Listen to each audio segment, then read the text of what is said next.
Hello friends, welcome back to our YouTube channel. अभी हम लोग यहाँ पे TCS Tata consultancy service limited की एनालिसिस करेंगे और हम लोग यहाँ पे देखने वाले हैं कल के दिन मीन्स 7 दिसंबर को एंड आने वाले नेक्स्ट 3 डेज में जो कि इस ट्रेडिंग सेशन वीक में बचे हुए हैं उसमें ये किस तरीके से अपने इंपॉर्टेंट लेवल से टारगेट दिखाएगा, इसका प्राइस एक्शन किस तरीके से रहने वाला है।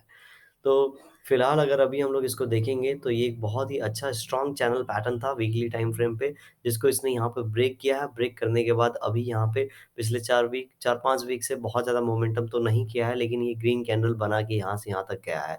ठीक है, यहाँ पे एक इनसाइड कैंडल बनाया था और यहाँ पे एक और छोटा सा कैंडल था, लेकिन अगेन एक रेड कैंडल यहाँ पे मिसिंग था। तो यहाँ पे लग रहा है इस वीक में एक ग्रीन कैंडल रेड कैंडल हम लोग को देखने को मिलेगा। मैंने लास्ट वीक आपको बताया था कि अगर यहाँ से ब्रेक करता है तो हम लोग को 3500 तक का टारगेट आराम से देखने को मिल सकता है, या फिर इसके जस्ट थोड़ा-सा पहले से हम लोग को एक रेजिस्टेंस लेवल देखने को मिलेगा। क्योंकि ये बहुत नीचे से ग्रीन कैंडल बना रहा है, तो यहाँ पे इसको थोड़ा रुकना ज़रूरी है। यहाँ पे ये जब तक ये प्राइस एक्शन पैटर्न इस तरीके से बनाएगा नहीं स्टेप के फॉर्म में, तब तक ये ऊपर जा नहीं पाएगा। ठीक है? तो ये इसने अच्छा खासा मोमेंटम किया, एक स्टेप का फॉर्मेशन होना चाहिए, उसके बाद अगर मोमेंटम करके ऊपर की ओर निकलता है तो हम लोग को नेक्स्ट टारगेट जो कि 3700 के आस-पास दिख रहा होगा। ठीक है? और 3800 के बीच में एक ₹100 का ये गैप है। ठीक है? ये इन लेवल्स के आस-पास आ सकता है नेक्स्ट मोमेंटम में। तो ये मोमेंटम कब आएगा उसके लिए थोड़ा-सा हम लोग को वेट करना पड़ेगा। नो डाउट पिछले 2 वीक में थोड़ा-सा ज़्यादा यहाँ पे इसने ट्रैवल किया है, लेकिन अगेन इस वीक में यहाँ पे चॉपी मोमेंटम दिख रहा है, तो हो सकता है एक रेड कैंडल यहाँ पे बन जाए। क्योंकि आप कहीं न कहीं देखेंगे तो यहाँ पे एक अच्छे मोमेंटम के बाद इसको रुकना तो ज़रूर है। अब हो सकता है 1-2 वीक में यहाँ पे इनसाइड कैंडल बनाए, ठीक है? या फिर यहाँ पे ये थोड़ा-सा ज़्यादा वेट करे और ये जैसे हम लोग के पास ट्रेंड लाइन है इसको ब्रेक करे और यहाँ पे एक फ्लैग बनाए।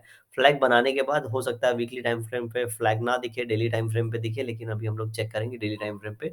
उसको जब ये ब्रेक देगा और तब ये ऊपर क्यों निकलेगा, क्योंकि 3500 लेवल के आस-पास भी हम लोग को थोड़ा-सा रेजिस्टेंस देखने को मिलेगा। ठीक है? तो जब ये फ्लैग बनाएगा तो यहाँ पे लास्ट कैंडल जैसा कि जो हम लोग यहाँ पे पैटर्न फॉलो करते हैं, ये अगर ब्रेकआउट कैंडल है तो इसके पहले वाले कैंडल के नीचे एसएल रखेंगे। ये जब भी फ्लैग ब्रेकआउट होगा, ठीक है? तो यहाँ पे एसएल रखेंगे, यहाँ पे एंट्री लेंगे, कम क्वांटिटी लेंगे क्योंकि अपना हमारा जो मनी मैनेजमेंट है फॉलो कर सकें, ठीक है? रिस्क मैनेज कर सकें एंड उसके बाद इसको जो भी प्रॉफिट हम लोग का क्राइटेरिया है, अगर उसके हिसाब से प्रॉफिट मिलता है तो तब हम लोग इसको एग्ज़िट करेंगे। राइट? तो इस तरीके से हम लोग इसको आने वाले समय के लिए प्लान कर सकते हैं। इस वीक की बात करूँ तो मुझे ये इसे ब्रेक करता हुआ नहीं नज़र आ रहा है, ठीक है? नो डाउट इसने ये 2-3 बार में ब्रेक किया है, लेकिन अगेन ये थोड़ा-सा चूँकि बहुत ही अच्छे तरीके से मोमेंटम दिया, इसीलिए मुझे लगता है ये अभी इस ब्रेक नहीं करेगा, थोड़ा टाइम इसको यहाँ पे लगना चाहिए। नीचे की ओर 3400 40 से लेके 3300 के आसपास एक स्ट्रॉन्ग सपोर्ट है, तो ये इस सपोर्ट को यहाँ पे ब्रेक नहीं करेगा, इसकी भी हाई प्रोबेबिलिटी नज़र आ रही है, राइट? तो थोड़ा-सा यहाँ पे चॉपी मोमेंटम हो सकता है इस वीक में और नेक्स्ट वीक की बात हम लोग संडे को करेंगे। डेली टाइम फ्रेम पे देखेंगे, डेली टाइम फ्रेम पे पिछले 3 दिनों से गिरावट हो रही है क्योंकि 4-5 दिनों से अच्छी खासी यहाँ पे बाइंग हैपनिंग हो रखी है, ठीक है? यहाँ से इन कैंडल के आस-पास से जिन लोगों ने यहाँ पे बाय किया होगा उसको ऑलरेडी 1:3 का प्रॉफिट मिल चुका होगा। तो डेली टाइम फ्रेम वाले हो सकता है एग्ज़िट कर गए हों। यहाँ पे ये अब इस तरीके से फॉल हो रहा है, जिस तरीके से मैं आपको बोल रहा था यहाँ पे अगर ये इस तरीके से पैटर्न बना हुआ है, ठीक है? इस तरीके से अगर पैटर्न बना हुआ अगर इसको ब्रेक डाउन करके इस तरीके से नीचे आता है, तो हो सकता है इस तरीके से एक फ्लैग पैटर्न बनाए और जब इस फ्लैग पैटर्न का ब्रेक डाउन होगा ब्रेकआउट होगा, ठीक है?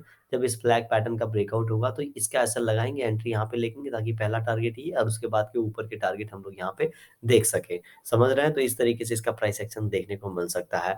कल की बात करेंगे, तो कल हम लोग को यहाँ पे एक चीज़ नज़र रखना है, ये एक सपोर्ट ज़ोन है 3360 के आस-पास क्योंकि इसको ये शेयर ब्रेक करके ऊपर की ओर गया है। तो अगर ये अपना हाई ब्रेक करता है ऊपर की ओर तो एक मोमेंटम देखने को मिलेगा जो कि इसको 3440 के आसपास अगेन लेके जाएगा और इसको भी ब्रेक करेगा तो ऊपर का ये जो कैंडल का हाई है इसके आसपास लेके जाने की कोशिश करेगा, ठीक है? अगर ये अपना लो ब्रेक करता है तो यहाँ पे बहुत ज़्यादा अगेन फॉल देखने को नहीं मिलेगा क्योंकि 3 दिन से फॉल चल रहा है, तो ये फॉल ज़्यादा से ज़्यादा कहाँ तक जा सकता है तो 3230 के आसपास ये फॉल ज़्यादा से ज़्यादा आएगा, फिर से यहाँ पे ये ऊपर की ओर जाने की पूरी कोशिश करने वाला है। 15 मिनट टाइम फ्रेम पे चलें एंड अपने इंपॉर्टेंट लेवल्स एंड टारगेट देख लेते हैं। पिछले वीक में मैं वीडियो संडे को अपलोड नहीं कर पाया। उस मैं ट्रैवल कर रहा था इसलिए मुझे मौका नहीं मिला अभी इसीलिए चलिए आगे लेवल्स और टारगेट देख लेते हैं। तो नीचे की बात करेंगे दोस्तों, तो नीचे कम से कम इस लेवल को हम ब्रेक हो जाने देंगे, जो कि है 3464 का लेवल। ये ब्रेक डाउन होता है तो एक फॉल देखने को मिलेगा, जो कि इसको 3350 के आसपास आराम से लेके आएगा, ठीक है? और 3350 के आसपास आता है तो ये हम लोग को 3340 भी दिखा के जाएगा, जिसकी प्रोबेबिलिटी कुछ ज़्यादा ही नज़र आ रही है, ठीक है? कितना? 3340। तो बहुत बड़ा शेयर है, तो ये लेवल्स 10-10 रुपए के बहुत ही तेज़ी से आ सकते हैं, लेकिन चॉपी मोमेंटम में थोड़ा-सा लेवल्स आना डिफ़िकल्ट हो जाता है। यहाँ पे मैं एक ट्रेंड लाइन ड्रॉ कर दूँगा, इस ट्रेंड लाइन का ब्रेकआउट होने के बाद ही हम लोग को यहाँ पे बाइंग के कोई भी लेवल्स अच्छे से देखने को मिलेंगे। तो इनका जो लेवल्स है ये ब्रेकआउट कहाँ दे सकते हैं, अगर इसकी बात करेंगे, तो लगभग-लगभग अगर ये यहाँ पे 3394 के लेवल को अगर ये ऊपर की ओर निकाल देता है, जस्ट फॉर असम्पशन, तो ये ट्रेंड लाइन निकालेगा, इसकी प्रोबेबिलिटी थोड़ी-सी बढ़ जाएगी और ये फिर लगभग-लगभग हम लोग को 3405 के आसपास का, ये जो इसका हाई है 3406 के आसपास का एक टारगेट दिखाएगा, एंड उसके बाद थोड़ा-सा इसको रेजिस्टेंस मिलेगा, उसके बाद जैसे ही 3412 ये निकालेगा, याद रखेंगे 3412 निकालेगा, ये सीधे 3425 के आसपास आने की कोशिश करेगा। तो इस तरीके से कल ये मोमेंटम कर सकता है। वीडियो कैसी लगी कमेंट सेक्शन में ज़रूर बताइएगा, और वीडियो पसंद आ रही होगी तो लाइक कर दीजिएगा, चैनल पे नए होंगे सब्सक्राइब कर सकते हैं आप। Thank you for watching this video and thank you for staying with me.